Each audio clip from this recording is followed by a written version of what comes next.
Bienvenue dans l'épisode numéro 6 du podcast Il était une voix, saison 1, dans mes rêves. Cet épisode va s'appeler Comment t'aimer.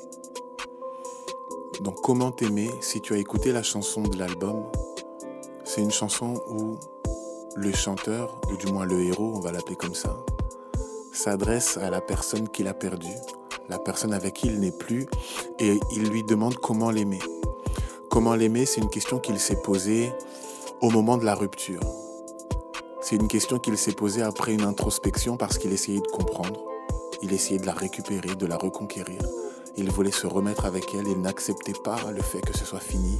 Il n'acceptait pas les raisons pour lesquelles ça s'était fini. Et en fait, on pourrait parler de gestion de la rupture. La gestion de la rupture.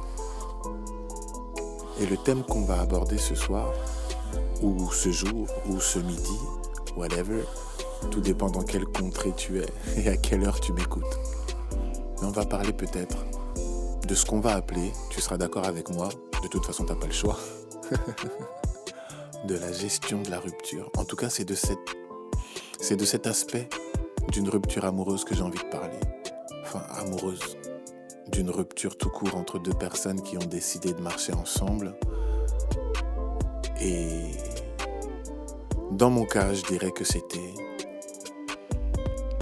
tenter d'aimer trop tôt, tenter d'aimer avant le temps, tenter d'aimer en dehors de la manière dont il faut se préparer pour aimer, tenter d'aimer sans vraiment savoir ce que c'est qu'aimer. Parce qu'en fait, l'amour a une définition immuable. Et la première chose, quand tu écoutes la chanson, c'est que la personne commence à parler d'elle-même. Et tu vois, dans la rupture, en vérité, en tout cas moi c'est ce qui m'est arrivé, c'est que avant de souffrir du fait que c'est terminé, tu souffres du fait que tu n'acceptes pas que c'est terminé. Tu vois, je fais une petite séparation entre deux notions, c'est terminé et accepter que ce soit terminé. Le fait qu'on te l'annonce, le fait que ton univers se chamboule, le fait que les choses ne se déroulent pas comme tu l'avais prévu, c'était pas censé se passer comme ça, c'est pas ce que tu voulais, eh bien, il y a un tantinet, une certaine forme d'orgueil qui peut pousser. En tout cas, moi je l'appelle comme ça. Qu'est-ce que j'entends par orgueil? C'est le fait que je n'accepte pas que tu me quittes, je n'accepte pas que ça change, je n'accepte pas que ça prenne une direction que je ne veux pas. Je te veux avec moi. Et je suis prêt à tout pour que tu restes avec moi. Et intérieurement, on s'en rend peut-être pas compte au début parce que on est dans... En tout cas, je parle pour la personne qui se fait quitter. Nos bonnes intentions sont plus fortes, plus grandes que tout. Et donc, en tout cas, moi, c'est ce qui m'est arrivé. Le sentiment de vouloir expliquer et de vouloir qu'on m'explique. Mais en vérité, qu'est-ce que tu veux qu'on t'explique? On t'a dit c'est fini. C'est fini, c'est clair. F-I-N-I, terminado, finito. C'est fini, c'est clair. Je ne veux plus qu'on soit ensemble. Quelles que soient les raisons, j'ai le droit de ne plus avoir envie qu'on soit ensemble. Tu vois, quand je parlais de cette forme d'orgueil, c'est un peu le fait que normalement, tu devrais te dire « j'accepte » et donc, puisque je t'aime et que tu estimes que ton bonheur n'est pas avec moi, par amour pour toi, je te laisse partir et fin. Si je dois pleurer, je pleurerai dans mon coin, mais je ne viens pas t'imposer ma tristesse. Je ne viens pas t'imposer mon malheur, mon désarroi parce que je souffre qu'entre toi et moi ce soit terminé. Non. Donc, il y a cet orgueil-là, il y a cette détresse qu'on fait passer, nous, la personne qui s'est fait larguer, laisser, délaisser. Où on va se dire que ma tristesse est au-dessus de tes envies, de tes désirs, de tes sentiments, de ta volonté. Non, je voulais qu'on reste ensemble, on est ensemble. Sinon, il me faut une raison dite valable, que mon âme va accepter, que mon esprit va valider, que mon cœur va autoriser. En gros, là je pousse, mais c'est un peu ça. Il faudrait que j'accepte les raisons pour lesquelles tu me quittes pour que tu me quittes.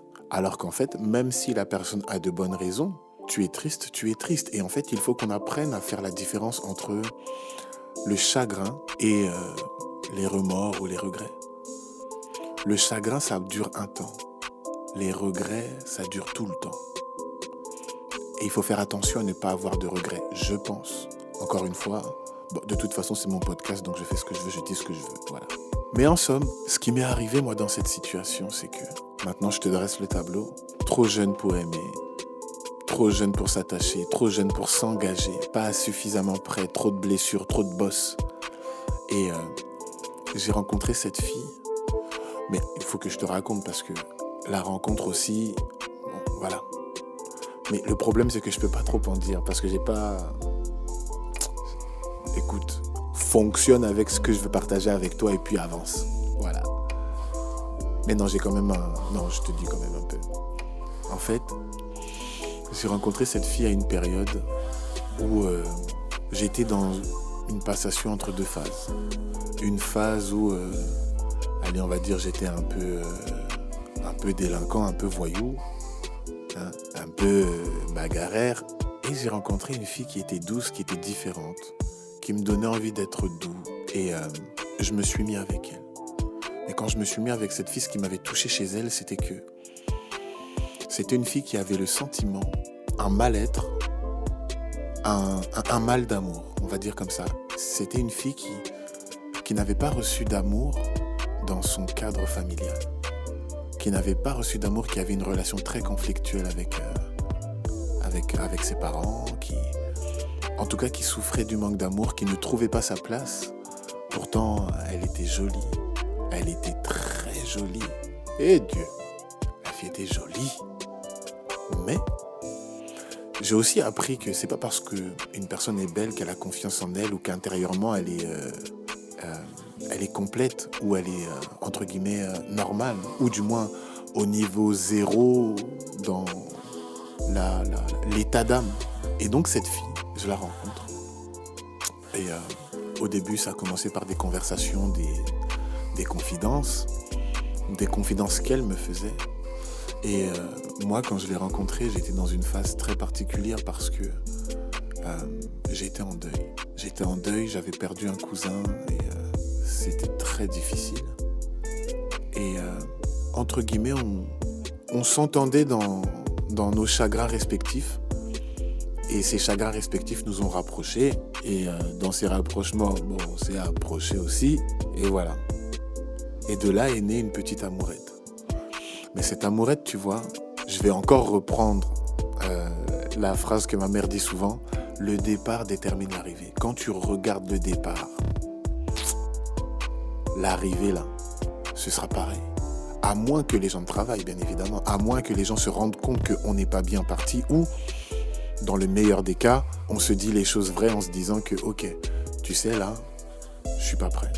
Je te veux, mais je suis pas prêt. Est-ce que tu es d'accord pour qu'on fasse un travail ensemble, pour qu'on se répare l'un l'autre séparément et qu'ensuite on voit ce que ça donne et qu'on essaye d'avancer d'une même voie, qu'on essaye de marcher avec la même foi et qu'ensuite on voit ce que ça donne et qu'enfin on se marie.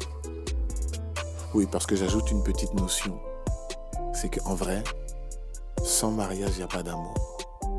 Mais on en reparlera plus tard. Sans mariage, il n'y a pas d'amour. Tu peux être en relation avec une personne, vous cheminez ensemble ou vous concubinez, appelle ça comme tu veux, tu vois. T'as un petit copain, une petite copine, mais en vrai, s'il n'y a pas de mariage, il n'y a pas d'amour. En fait, l'amour commence à partir du moment où on se dit oui dans un mariage. Lorsqu'on scelle, en fait, le mariage scelle la décision de s'aimer. Et une fois qu'on se marie, on commence à s'aimer. Mais tout ce qu'on a vécu avant, tout ce qu'on a traversé avant, c'était des épisodes qui nous emmenaient à prendre cette décision de nous aimer. Parce que l'amour est une décision. L'amour n'est pas une émotion. C'est une décision. Et donc à partir du moment où l'amour est une décision, lorsqu'on est en mode... on se fréquente, tout, il y a toujours une porte de sortie. Donc en vrai, je n'ai pas décidé de t'aimer parce que aimer, c'est toi que je décide de prendre. Toi que je décide de garder. Et sans ça, en fait, je t'aime pas. Donc à une personne qui n'est pas mariée et qui dit et échange des « je t'aime », j'aimerais que tu comprennes que non.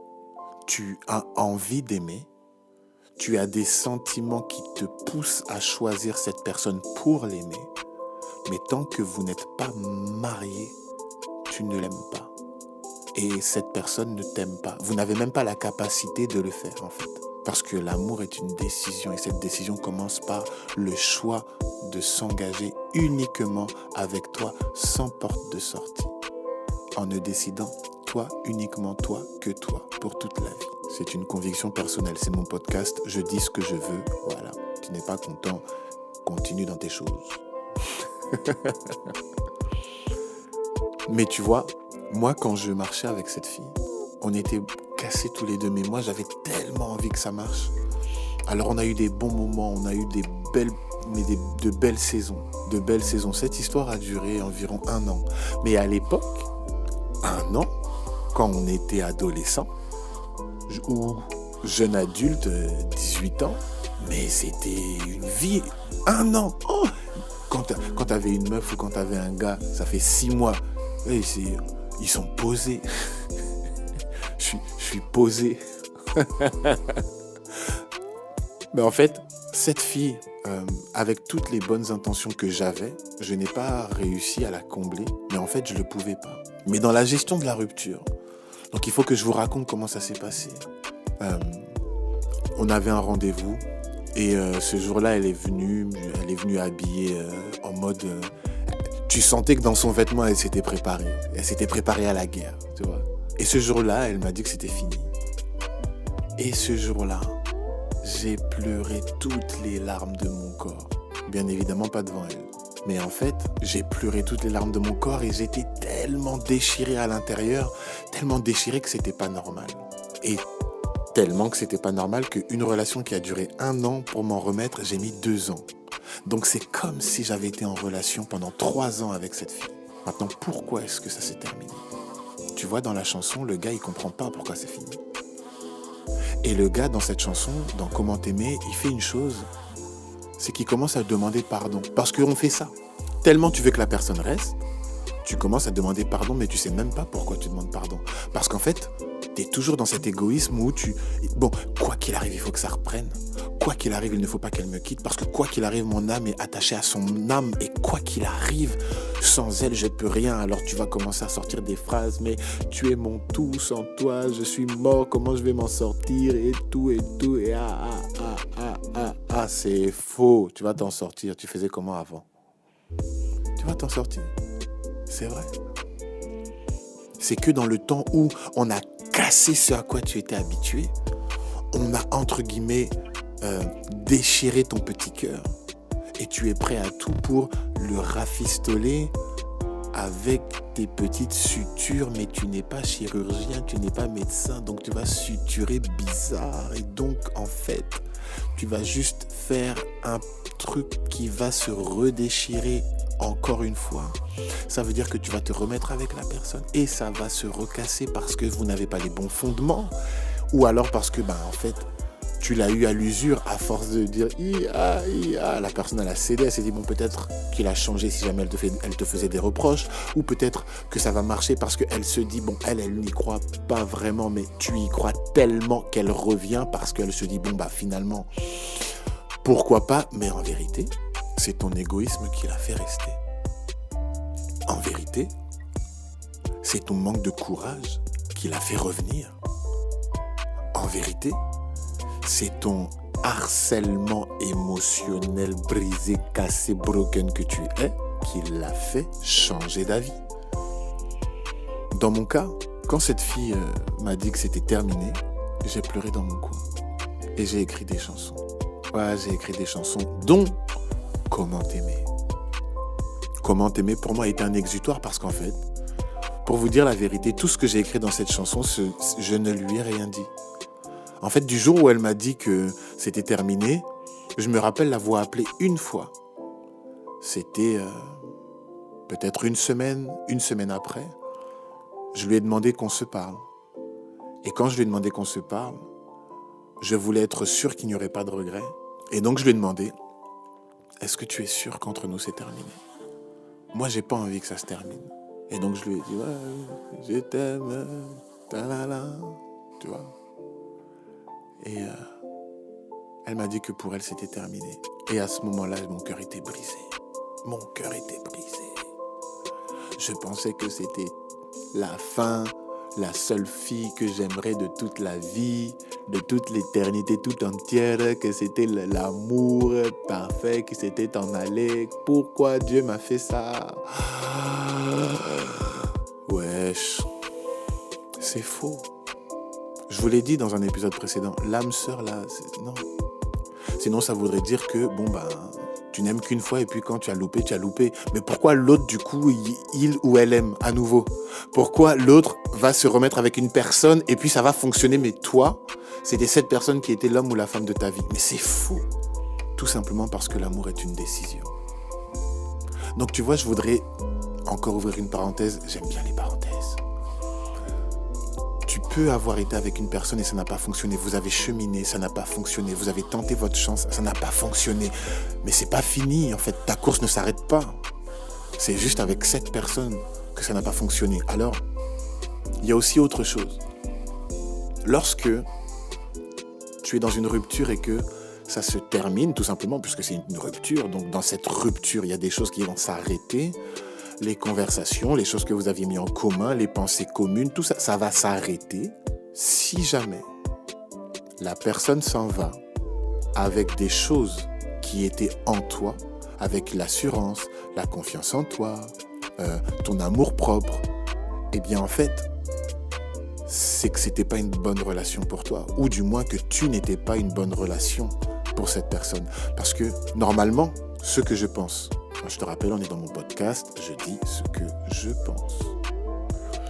C'est que lorsque tu te mets avec une personne, tu dois avoir confiance en toi. Lorsque tu te mets avec une personne, tu dois t'aimer toi. Lorsque tu te mets avec une personne, tu dois te considérer toi. Et donc, si jamais cette personne part, ton amour-propre, il doit rester, ta confiance en toi, elle doit rester, tout simplement parce que ce n'est pas la personne avec qui tu t'es mis, que la confiance est venue, que l'amour-propre est venu, parce qu'en vérité, lorsqu'on décide de se mettre avec une autre personne, ce n'est pas pour que cette personne nous apporte, mais c'est pour ce que nous, on va lui apporter. Alors si tu rencontres une personne qui n'a pas confiance en elle, du coup, ce que je viens de dire, qui ne s'aime pas suffisamment, qui n'a pas d'amour-propre, je te donne un conseil, c'est gratuit, ne te mets pas avec cette personne parce qu'elle n'est pas prête, ni pour recevoir ce que tu vas lui donner, ni pour te donner quelque chose que tu pourrais recevoir d'une personne qui serait, entre guillemets, niveau zéro. Ce que j'appelle niveau zéro, c'est-à-dire qu'il n'y a pas de moins. Il n'y a pas un manque, tu vois. Il faut être au niveau zéro. Quand c'est négatif, là, c'est pas bon. C'est à découvert. C'est pas bon. Et puis en plus, à découvert, il y a les agios. C'est pas bon. C'est pas bon. Laisse tomber. Laisse ça. C'est pas bon. C'est pas le moment. Tu peux être ami.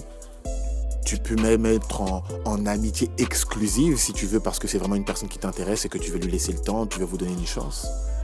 Mais ne t'engage pas si la personne n'est pas au niveau zéro. Alors si en plus vous êtes PJQT, prenez votre temps. Si tu sais pas ce que c'est PJQT, il faut écouter l'épisode PJQT, tu vois. Oui, parce que dans ce podcast, on se suit quand même d'épisode en épisode. Donc tu vois, moi, qui étais en deuil, qui me cherchais, quand je dis que je me cherchais, c'est vraiment que je me cherchais. Qu'est-ce que je vais faire dans la vie ? Je viens d'avoir mon bac. Quelles études supérieures est-ce que je vais faire ? Oui, parce que je suis allé à l'école. Je suis allé à l'école. J'ouvre encore une parenthèse. J'ai étudié. J'ai étudié. Je faisais la musique et j'étudiais. Bon, fermeture de la parenthèse. J'espère que ça a parlé à quelqu'un. Et puis, on avance. Tu vois, je me cherchais tout simplement. Mais avec cette fille, j'avais fondé des espoirs basés sur des conversations qu'on avait, elle et moi, des rêves qu'on avait en commun.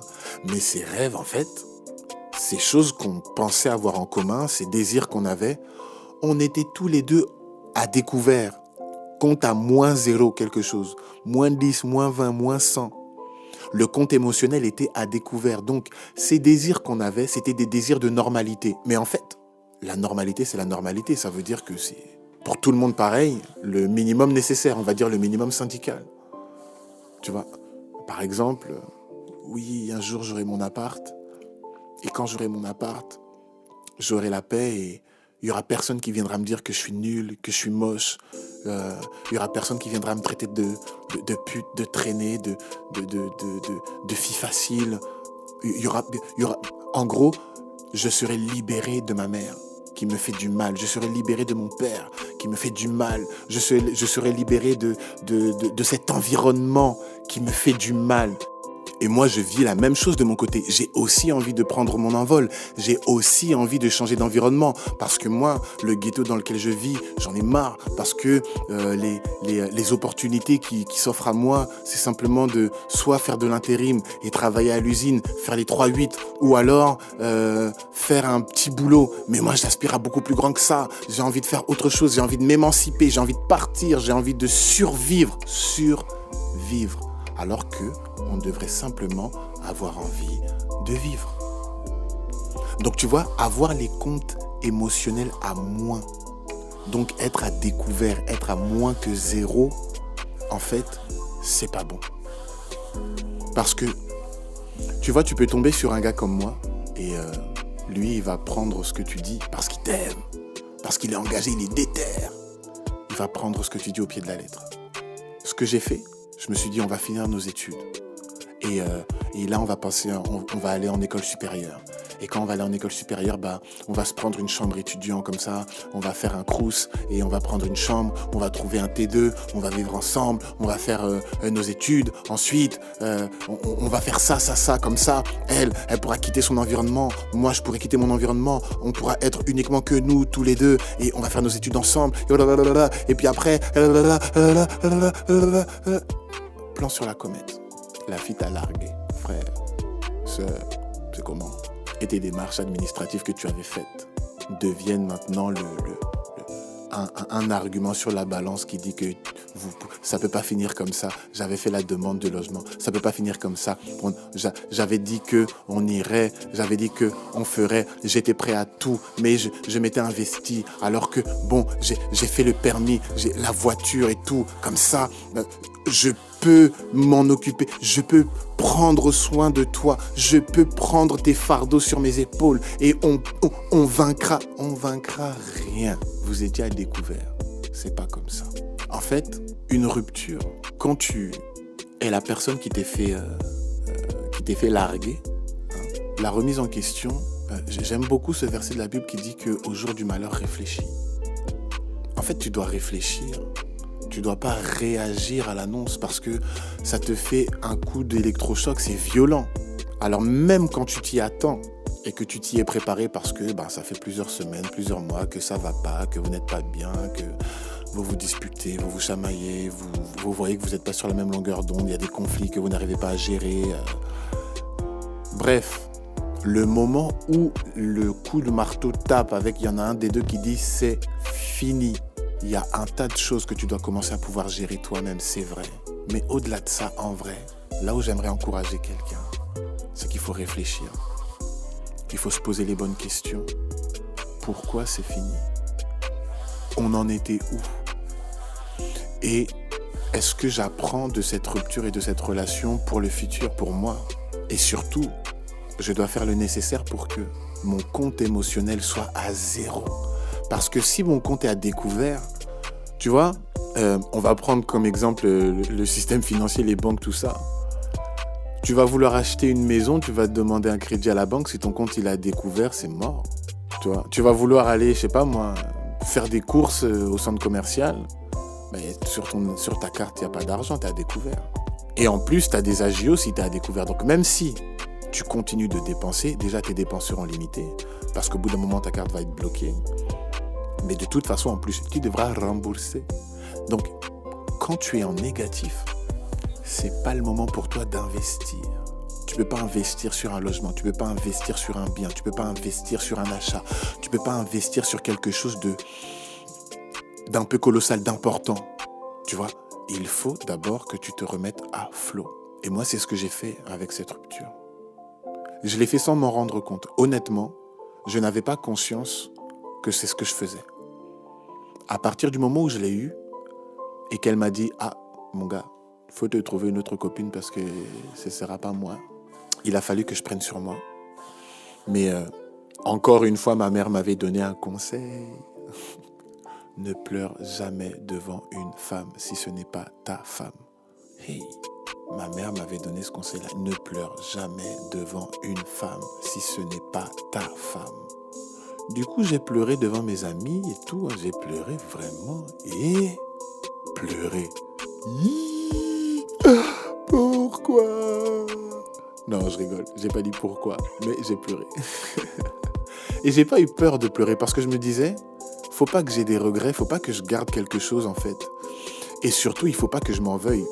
J'ai fait les choses bien. Et souvent, on en veut à l'autre parce qu'on estime avoir fait les choses bien. Donc, comme je t'ai fait du bien, comme j'ai été bien avec toi, comme j'ai été correct avec toi, du coup, tu es un hors-la-loi quand tu me quittes. Bah en fait, non. Je te quitte parce que je te quitte, parce que j'ai plus envie d'être avec toi. Quelles que soient mes raisons, elles m'appartiennent. Et donc moi, si je me fais quitter par quelqu'un, la meilleure chose que je peux offrir à cette personne, c'est mon indifférence. C'est fini, ok. Par contre, dans mes heures de solitude où je regrette, où je suis dans le remords ou quoi, je travaille pour que ces regrets, ces remords ne soient que du chagrin. Parce que le chagrin, c'est comme l'automne. Après, il y a l'hiver, mais après, il y a le printemps et enfin, il y a l'été. Le chagrin, c'est une saison. Le regret, ça te poursuit. Ça, c'est pas bien. Il faut jamais avoir de regrets. Et tu vois, quand tu écoutes Comment t'aimer, au bout d'un moment, je dis... Comment t'aimer quand tu dis que tu ne sais pas et qu'il est possible que ton attachement décroisse? Quand je sais que t'es faite pour moi et que tu fuis, croyant que tu ne mérites pas. Pour toutes les fois où je t'ai dévalorisé. Bon, c'était à chaud comme ça. Bon, tu as aimé, c'était pas trop... Hein. Mais tu vois, quand je dis ça dans la chanson, c'est le gars qui se remet en question, qui cherche, mais qu'est-ce qui s'est passé? Qu'est-ce que j'ai dit? Qu'est-ce que j'ai fait? C'est pas mauvais de se dire ça. C'est pas mauvais de se remettre en question. Il faut toujours se remettre en question. Mais ça ne doit, selon moi, pas être dans un contexte où je nourris un regret, où je nourris une chose qui m'emmène à être dans une position où c'est normal que je sois mal, j'ai ce que je mérite, je te demande pardon. Non, jamais. C'est une erreur que je pense qu'on fait quand on est la personne qui se fait larguer. Parce que là, dans cette chanson-là, on aborde la rupture, les effets de la rupture, quand on est la personne qui s'est fait larguer. Tu vois, dans ce couplet-là, il représente un peu la personne qui va se remettre en question à partir de tous les reproches qu'on a pu lui faire, pour lesquels il va demander pardon post-relation.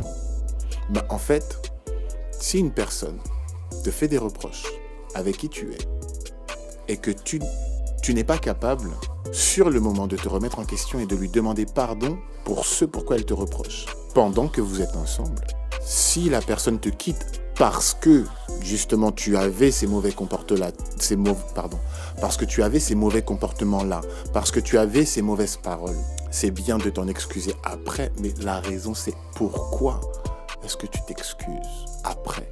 Et pourquoi tu ne t'es pas excusé avant? Pourquoi tu ne l'as pas vu avant? En fait, l'une des raisons pourrait être que tu étais avec la personne pour toi, tu n'étais pas avec la personne pour elle. Tu aimais le bien que la personne te procurait, tu aimais ce que la personne t'apportait, mais tu ne voyais pas que tu avais aussi un apport à avoir et donc de l'orgueil. Et donc quand la personne part, dans ton orgueil, tu te dis, bon, il y avait ça, j'ai qu'à lui demander pardon pour ça, et puis comme ça, on repart. Mais on repart pas.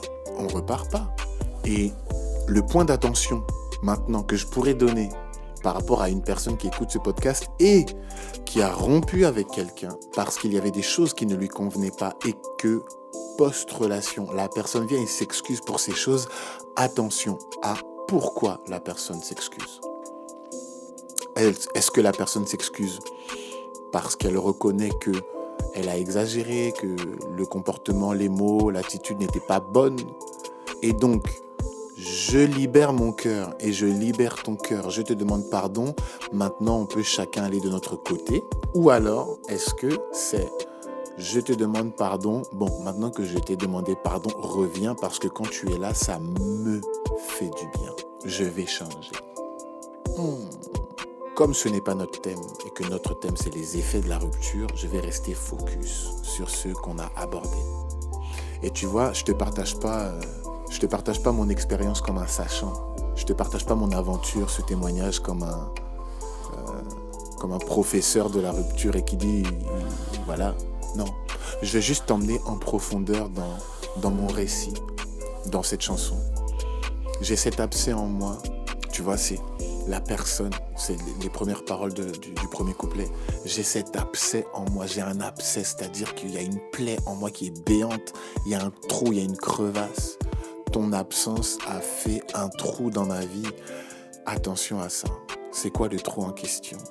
Est-ce que tu étais à découvert et la personne, quand elle est partie, ça a creusé dans ton découvert? Ou est-ce que tu étais à plus 10, plus 100, plus 1000 et la valeur de la personne est descendue à 40, à 10, à 5, mais pas à découvert? Donc tu es complètement lucide quand tu vas voir cette personne et que tu lui demandes qu'on reprenne parce que tu ne veux pas? Ou alors tu es complètement lucide? J'emploie le mot lucide pour dire... J'emploie le mot lucide pour dire l'inverse de emballé par mes émotions dans mon compte à négatif où je ne suis plus capable de faire la part des choses et que l'objectif c'est que quoi qu'il arrive, je suis comme un drogué qui manque sa dose, il faut qu'elle revienne impérativement parce que sinon, sans elle, non, tu es lucide. Et dans cette lucidité, tu te dis, ok, je comprends, bonne route à toi, bonne route à moi. Tu vas pleurer pour le chagrin de l'instant, mais tu vas t'en remettre et tu vas avancer. Le chagrin peut durer 2 semaines, 2 mois, 2 ans, anyway. Le plus important, c'est que ça ne reste qu'un chagrin. Pourquoi? Parce qu'un jour, tu vas faire une rencontre qui va changer la donne. Parce qu'un jour, tu vas te rendre compte que tu es capable de recommencer, que tu es capable de te relever, que tu es capable d'avancer. Tu vois? J'aime encore beaucoup ce verset de la Bible qui dit qu'il y a un temps pour tout. Il y a un temps pour pleurer. Il y a un temps pour se réjouir. Il y a un temps pour être dans le chagrin, mais il y a aussi un temps pour se restaurer. Il y a un temps pour avancer. Il y a un temps pour grandir. Il y a un temps pour tout en fait. Et si tu es dans cette situation-là où tu as un chagrin, et je dis bien chagrin d'amour, le chagrin est une saison. Ce n'est qu'une saison. Donc, j'espère que cette chanson, Comment t'aimer, va t'aider dans ton chagrin, mais que tu ne vas pas demeurer dans un chagrin qui va se transformer en remords et en regret. Parce qu'après, derrière ça, il faut faire attention. Il peut y avoir l'amertume. Et l'amertume est très dangereuse. Parce que tu vois, l'amertume, c'est comme une prison, c'est comme une forteresse ou du moins c'est... Non, c'est comme si... non, l'amertume, c'est comme si tu regardais Canal+ encrypté. Ça altère ta vue, ça altère ta compréhension, ça altère ton interprétation des choses. Tu deviens amer, tu deviens fade, t'as plus de goût, t'as plus de saveur. Alors que tu es censé être... j'aime bien encore ce verset de la Bible qui dit que nous sommes la lumière du monde et le sel de la terre. Donc tu es censé être le sel, avoir de la saveur autour de toi. Tu es censé éclairer, apporter de la joie autour de toi. Je pense que chacun d'entre nous qui sommes nés sur la terre, on n'est pas nés pour être amer. C'est bizarre l'amertume. C'est bizarre le pamplemousse. Même le pamplemousse c'est amer, mais c'est en même temps doux, sucré aussi. C'est pas que amer. Bon, si toutefois on peut dire que le pamplemousse c'est amer. Mais bon, j'espère que tu as compris ma métaphore. Tu vois, j'aimerais que ma chanson Comment t'aimer, qui est une chanson de Goumin, ne soit pas une chanson qui favorise un état de remords. Mais j'aimerais que tu écoutes. Bon, ça viendra plus tard. Il y a dans la prochaine saison, le prochain album qui arrive sur lequel je suis en train de travailler, il est déjà, la DA, elle est déjà prête. On va monter d'un étage. Mais je reviens sur ce que je dis parce que c'était aussi une parenthèse. Ça. J'aimerais vraiment que toi qui entends cette chanson, toi qui entends cet épisode, si jamais tu fais face à une rupture et que tu es la personne qui a été laissée, j'aimerais que tu te focalises sur le fait que je vis un chagrin, mais demain, ça va aller. quel que soit le temps que j'ai besoin pour mon chagrin, ça va aller. J'aimerais que tu te dises que le fait que ce soit terminé ne doit pas influer sur la personne que je suis. C'est juste une saison qui se termine. Et j'entre dans une saison d'automne où je vais avoir du chagrin pendant un temps, mais ce n'est qu'une saison. J'aimerais que tu te dises que ce n'est pas parce que cette relation n'a pas marché que toutes les relations ne marcheront pas. J'aimerais que tu te dises que je n'ai pas aimé cette personne et cette personne ne m'a pas aimé si nous n'étions pas mariés. Parce que l'amour est une décision, l'amour n'est pas une émotion. Et que cette décision d'amour, lorsqu'on décide d'aimer une personne, eh bien on s'engage avec cette personne. Et donc on épouse la personne. Parce qu'il y a une force dans le mariage. Il y a un message dans le mariage. Donc, c'est pas juste une question de oui, il faut administrativement, il faut être au clair avec les familles, il faut être au clair. Non, c'est vraiment une décision d'amour. Et ensuite, on s'aime. Tant qu'on n'a pas décidé de se choisir l'un l'autre, je ne te choisis que toi, tu ne me choisis que moi. Je pense qu'on ne peut pas vraiment parler d'amour. Et on ne peut même pas parler d'engagement, puisque finalement, tant qu'on n'est pas marié, on apprend à se connaître afin de savoir si on va s'engager. Tu vois? Donc j'aimerais que tu te dises également que je n'ai pas le droit d'être amer parce qu'on m'a quitté. Quel que soit ce que j'ai donné, je ne veux pas être orgueilleux, orgueilleuse, en me disant que cette personne ne me méritait pas parce que je lui ai donné et elle ne m'a pas rendu. La relation, c'est pas une transaction. L'amour n'est pas une transaction. Parce qu'il y a beaucoup plus de joie à donner qu'à recevoir. Bon, tu as vu, je cite beaucoup des versets bibliques. Bon, écoute, c'est un livre que j'aime beaucoup. J'ai beaucoup appris en lisant la Bible. Mais tu vois, bon après chacun son code, hein. Il y en a qui lisent l'art de la guerre. Moi, je lis la Bible. Mais, tu vois, les effets de la rupture, la manière dont moi j'ai évolué, ça a pris son temps, mais ça ne m'a laissé aucune séquelle. Bien au contraire, je suis content d'avoir eu cette relation et je suis content que cette relation soit terminée. Parce que j'ai appris et que je n'aurais pas eu la vie que j'ai aujourd'hui si cette relation n'avait pas terminé. Et tu vois, j'ai rencontré cette fille, je l'ai croisée quelques années après, et on a eu une conversation sur les raisons de cette rupture. Tu serais étonné de savoir ce qu'elle m'a dit.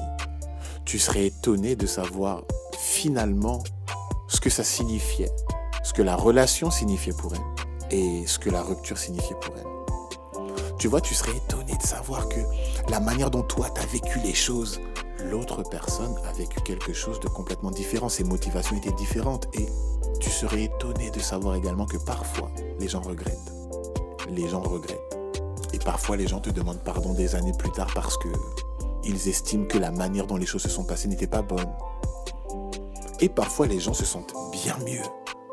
Ou toi-même, tu te sens mieux parce que plus tard, tu te rends compte que mais j'étais dans une cette relation n'était pas pour moi, mais je sais pas pourquoi j'étais mal comme ça. Sûrement parce que ton compte était à découvert quand tu t'es mis dans la relation. Tu vois. Donc j'espère que cet épisode t'a fait du bien, tout comme moi ça m'a fait du bien de le partager avec toi. Et non, je ne vais pas te dire ce qu'on s'est dit la fois où on s'est revus, parce que sinon, ça gâche le suspense. On le verra dans un autre épisode. Lequel, je sais pas, tu verras. Il faut t'abonner. Donc n'hésite pas à en parler autour de toi. N'hésite pas à le partager à une personne qui en a besoin. Et n'hésite pas surtout à me laisser un commentaire sur ce que tu en as pensé. D'ici là, prends soin de toi.